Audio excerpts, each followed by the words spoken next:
Kirayə müqavilələri. Yaşayış mənzillərinin kirayəsi üzrə məsələləri baxan idarəyə və ya qısaca olaraq ORT adlanan idarəyə xoş gəlmisiniz. Bu videoda kirayə müqavilələri haqqında danışacağıq. Kirayə müqaviləsi hüquqi saziş formasıdır və bu müqavilə əsasında mənzil sahibi ona məxsus yaşayış mülkiyyətini kirayə məqsədi ilə kirayəçiyə verir. Kirayə müqaviləsinə icarə şərtləri və qaydaları daxildir. Bu razılaşma iki formada, şifahi və ya yazılı formada ola bilər. Yazılı müqavilə tərəflərin hüquqi adları, kirayə verilmiş mənzilin ünvanı və ödənilməli olan kirayə məbləği haqqında məlumatları özündə əks etdirməlidir. Zəruri müddəaların siyahısını ORT-nin internet səhifəsindən əldə edə bilərsiniz. Kirayə müqaviləsi şifahi formada razılaşdırılıbsa, mənzil sahibi razılaşma əldə olunandan 20 gün ərzində öz əlaqə ünvanlarını kirayəçiyə təqdim etməlidir. Mənzil sahibləri və kirayəçilər müxtəlif kirayə müqavilə növləri seçə bilərlər. Aylıq, həftəlik və ya sabit müddətli icarə növləri.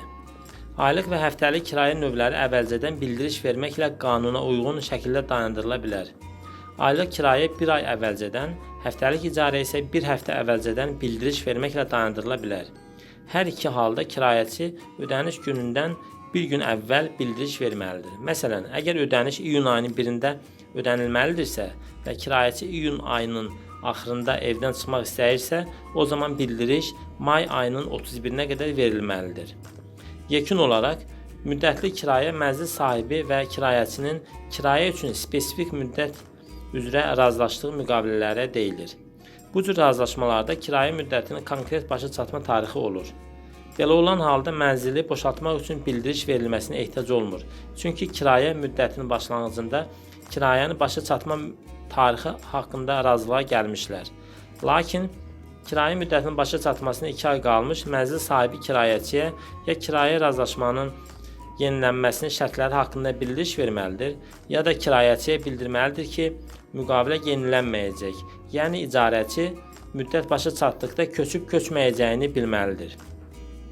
Bir məsələni yadda salmaq lazımdır ki, hər bir kirayə müqaviləsində standart şərtlərə riayət olunmalıdır. Bu standart şərtlərin müddəaları Saskatchewan əyalətində yaşayış məqsədli hər bir kirayə halına şamil olunur. Yəni qanun tələb edir ki, standart şərtlər hər bir yazılı kirayə müqaviləsinə əlavə edilməlidir. Bəs bu əslində necə həyata keçirilməlidir? Məsələn, standart şərtlərdə qeyd olunur ki, kirayəçi mənzili təmiz və zərər vurmadan qoyub getməlidir. Hətta kirayə müqaviləsi tələb edirsə ki, kirayəçi köçməmişdən əvvəl evin xalçasını peşəkarcasını təmizləyib getməlidir və əgər kirayəçi köçərkən xalça təmizdirsə, kirayəçi xalçanın yenidən təmizlənməsinə ehtiyac yoxdur. Standart şərtlər hər zaman üstün hesab edilir. Mənzil sahibləri və kirayəçilər standart şərtlər haqqında hər zaman məlumatlı olmalıdırlar.